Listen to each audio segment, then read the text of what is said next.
Assalamualaikum warahmatullahi wabarakatuh. Hai anak-anak cerdas dan solehah, ketemu lagi dengan Ayah ya di channel Ayah dan Bunda. Oke, kali ini Ayah ditemani oleh dua gadis cantik bernama Keisha dan Syakia. Halo semuanya.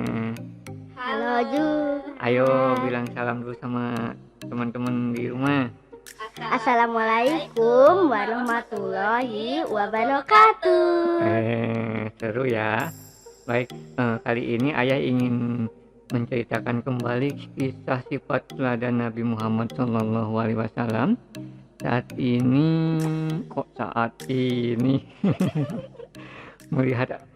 melihat adik-adik yang cantik, Ayah jadi grogi. Oke, untuk tema yang Ayah angkat hari ini tentang sabar. Yang baik-baik ya. Nah, pada suatu ketika Nabi Muhammad SAW berdakwah bersama sahabatnya di Thaif. Thaif itu kota yang terdekat dengan Mekah. Di sana ada kabilah bernama Syakib yang anggotanya sangat banyak. Nabi berpikir jika kabilah Syakib memeluk agama Islam, maka kaum muslimin akan semakin kuat. Gitu. Nah, setibanya di sana, Nabi Muhammad SAW menemui 3 tokoh masyarakat setempat. Dengan penuh sopan dan santun, beliau mengajak mereka untuk menyembah Allah Subhanahu wa Ta'ala. Tetapi mereka malah menolaknya. "Hai, kamukah yang dipilih Allah sebagai nabinya?" tanya orang pertama. "Apakah tidak ada orang lain yang lebih pantas selain dirimu?" ejek orang kedua. Nah, melihat penolakan tersebut, Nabi dan sahabatnya pun kecewa. Tetapi beliau tidak lantas berputus asa dan tetap berdakwah di kota itu. Tapi ternyata dakwah yang dilakukan oleh beliau ini tetap tidak didengar oleh orang-orang Thaif. "Keluarlah kalian dari kampung ini," kata mereka. Jadi mereka mengusir Nabi dan sahabat-sahabatnya gitu. Nah, "Hai para pemuda, usir laki-laki yang mengaku nabi ini," perintah salah satu pemimpin mereka. Nabi Muhammad SAW diusir sambil dilempari dengan batu, kayu, dan kotoran, dan apa aja yang ada di sekitar mereka. Gitu. Tubuh Nabi Muhammad SAW pun menjadi kotor dan penuh darah. Dalam perjalanan pulang, menemukan suatu tempat yang dirasa aman untuk beristirahat. Di sana, Nabi Muhammad SAW berdoa kepada Allah. Allah Subhanahu wa Ta'ala mendengar doa tersebut lalu mengutus malaikat Jibril untuk menemui beliau. Ketika tiba di hadapan Nabi Muhammad, malaikat Jibril memberi salam dan berkata, "Allah mengetahui apa yang terjadi kepada engkau dan orang-orang ini. Allah telah memerintahkan malaikat di gunung untuk menaati perintah engkau ya Rasulullah."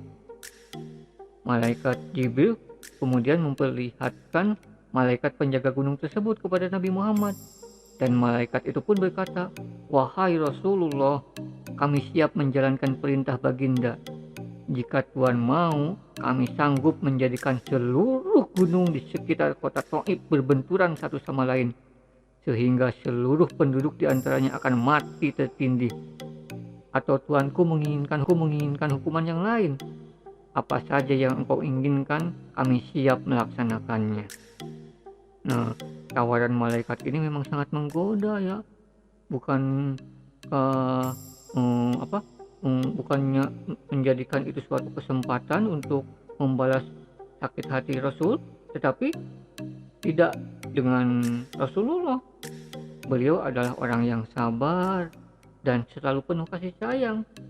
Beliau menolak tawaran malaikat tersebut dan berkata, "Walaupun mereka menolak ajaran Islam, aku berharap dengan kehendak Allah, keturunan mereka pada suatu hari nanti akan menyembah Allah dan beribadah kepadanya." Begitu. Nah, pada hari itu Thaif tidak jadi dihancurkan karena Rasulullah tidak menginginkan hal itu. Dan atas izin Allah Subhanahu wa Ta'ala, penduduk Taif akhirnya menjadi pemeluk agama Islam, bahkan sebelum Nabi Muhammad SAW wafat. Demikian ceritanya, gitu ya. Jadi dalam kisah tadi, meskipun Nabi Muhammad SAW mendapat penghinaan dan perlakuan yang kasar dari penduduk Taif, beliau tidak merasa sakit hati dan dendam. Beliau tetap dengan sabar dan penuh kasih sayang menghadapi semuanya. Begitu ya. Mudah-mudahan kita bisa meniru sifat perbuatan Nabi Muhammad SAW. Gitu ya. Ayah, kenapa harus sabar? Kenapa ya? Ada yang tahu? Teh Keisha tahu?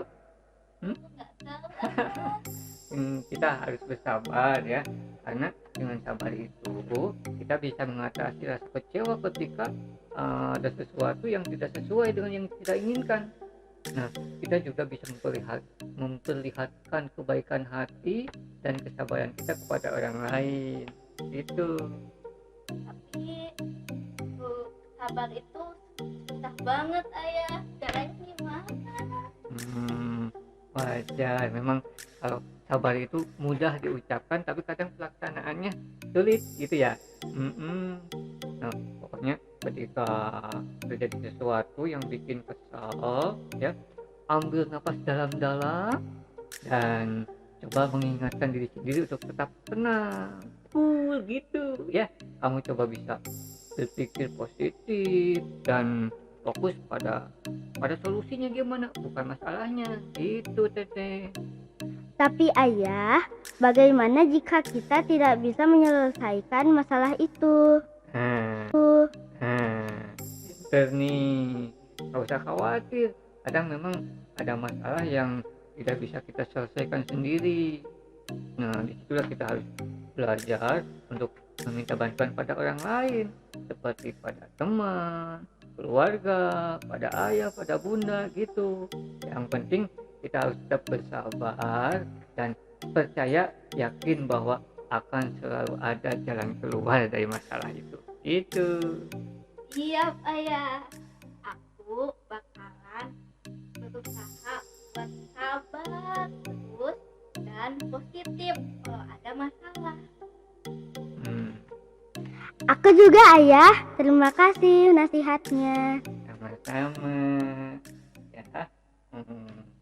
Ingat, pokoknya bersabar itu adalah kunci untuk menghadapi semua masalah dalam hidup kita ya, termasuk ketika di sekolah, ketika main, ketika di rumah, harus selalu sabar gitu ya. Termasuk anak-anak yang cantik soleha di rumah ya, harus coba harus selalu bersabar gitu, jangan mudah marah, jangan mudah tersinggung, nanti cantiknya, cakepnya hilang ya. Oke, ada yang mau ditanyakan lagi, Teteh? Kayaknya udah deh ayah. Oke deh, baik, nanti di cerita selanjutnya ikut mendengarkan lagi, menyimak lagi ya, biar seru. Oke. Yuk kita pamitan buat teman-teman di rumah. Terima kasih sudah menyimak ya. Wassalamualaikum warahmatullahi wabarakatuh. wabarakatuh. Dadah.